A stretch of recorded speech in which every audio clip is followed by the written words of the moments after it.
There's something happening right now in the international music conversation surrounding SB19, and honestly, a lot of longtime fans are starting to notice it.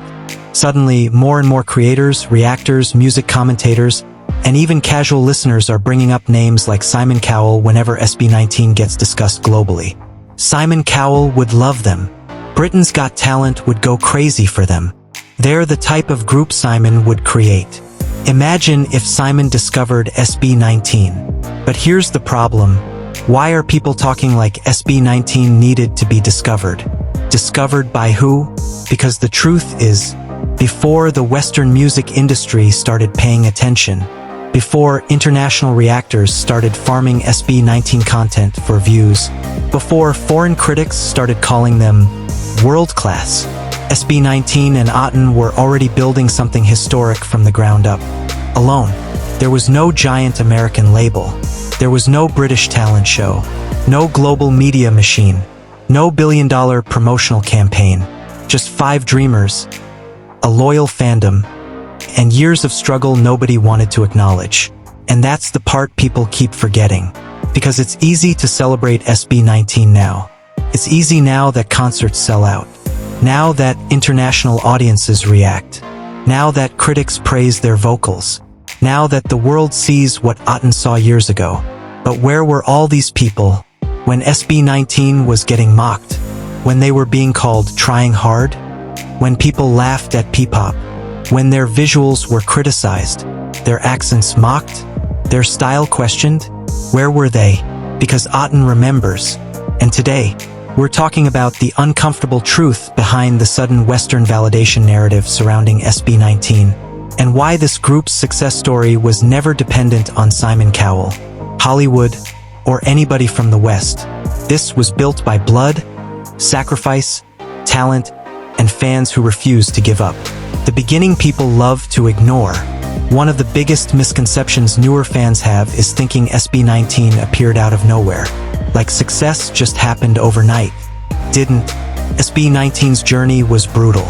Long before the sold-out arenas, before Billboard recognition, before global reactions, these guys were grinding in silence, training endlessly, failing repeatedly, trying to survive in an entertainment industry that didn't even fully believe P-pop could succeed.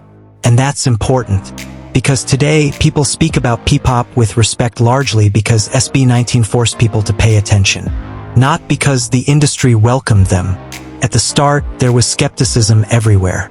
People questioned their concept, their music, their visuals, their pronunciation, their choreography, even the idea of a Filipino boy group trying to compete internationally.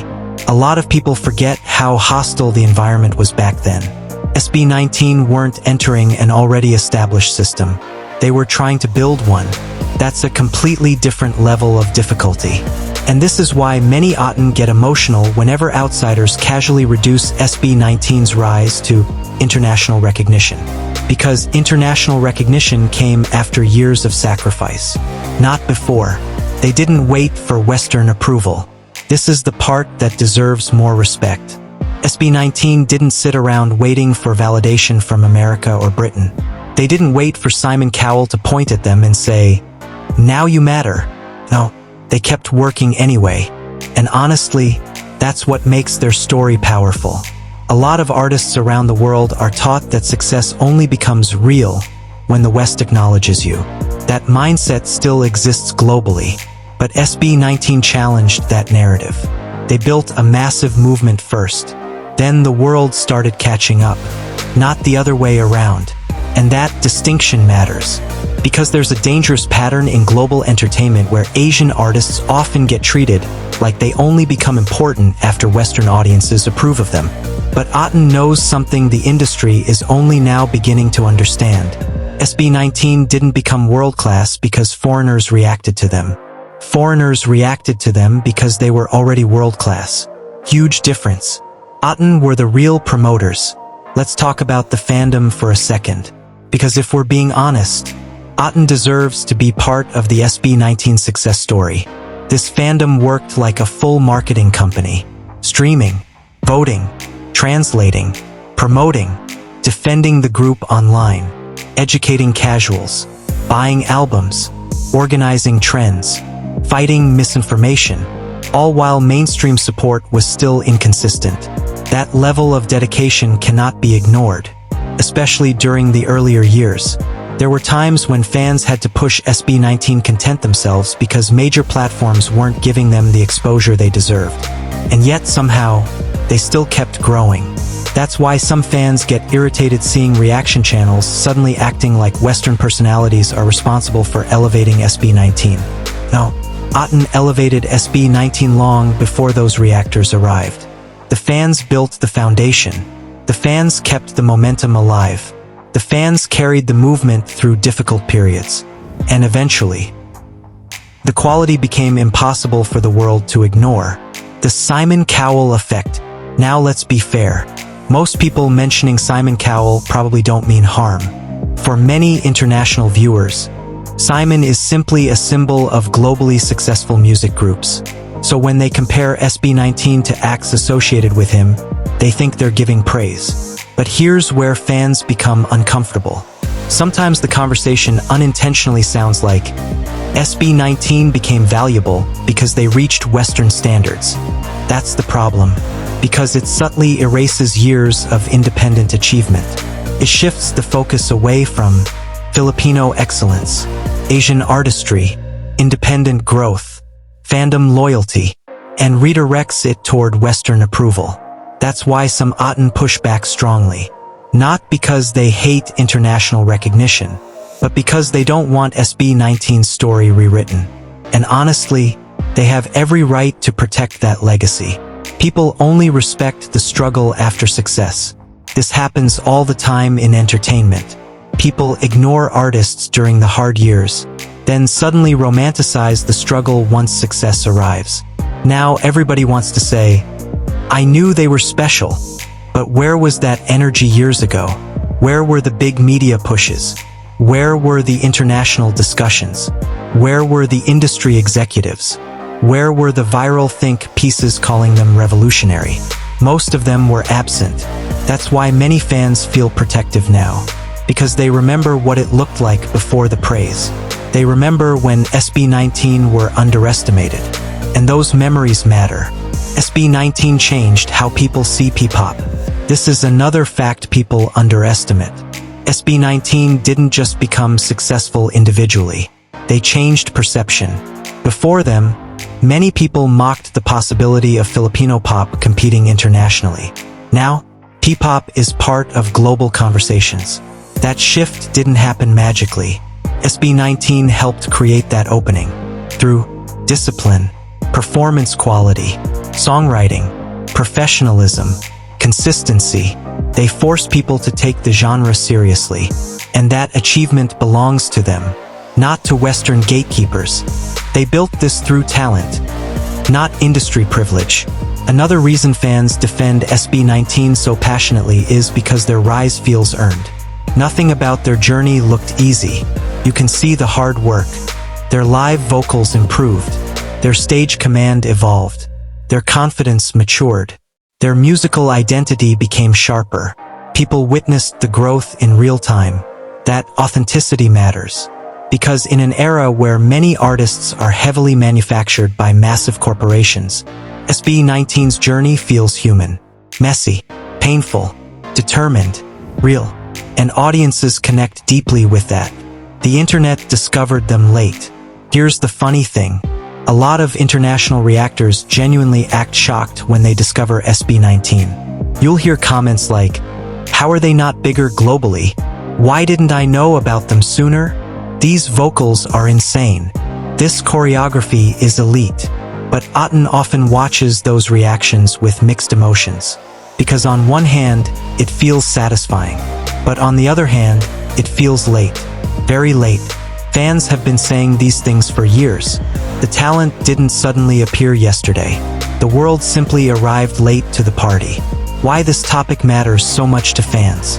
To outsiders, this may look dramatic. But to loyal supporters, it's about respect. It's about preserving the truth behind the journey. Because once mainstream narratives take over, history gets simplified. People start acting like success happened because Western attention appeared. Reactors noticed. International media talked.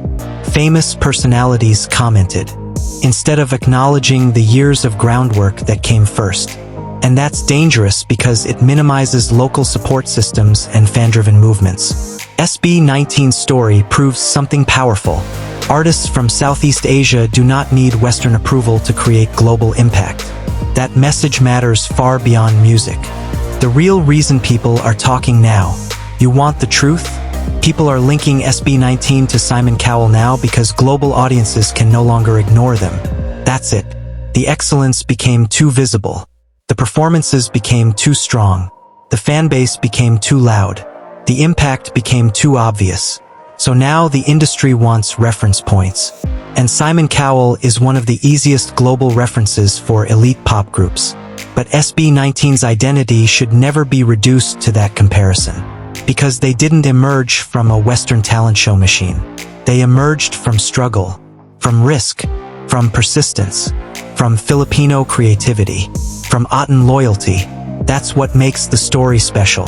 SB19 proved that Asian artists can build globally without Hollywood. This may actually become one of their biggest legacies. SB19 showed that artists outside the traditional Western system can still create global fandoms, viral impact, respected artistry, without depending entirely on American or British industry approval. That changes everything, because younger artists are watching, future P-pop groups are watching, Asian creatives are watching, and they're realizing, maybe we don't need to wait for the West to validate us before believing in ourselves. That mindset shift is powerful. The fandom's emotional connection. There's another reason this topic gets emotional. Aten didn't just support a successful group. They fought for one. That creates a deeper bond. Fans remember defending SB19 online, introducing them to friends, pushing streams, surviving hate trains, celebrating tiny milestones. Those experiences make the current success feel personal. So when outsiders suddenly jump in and act like Western recognition is the defining factor, some fans naturally react.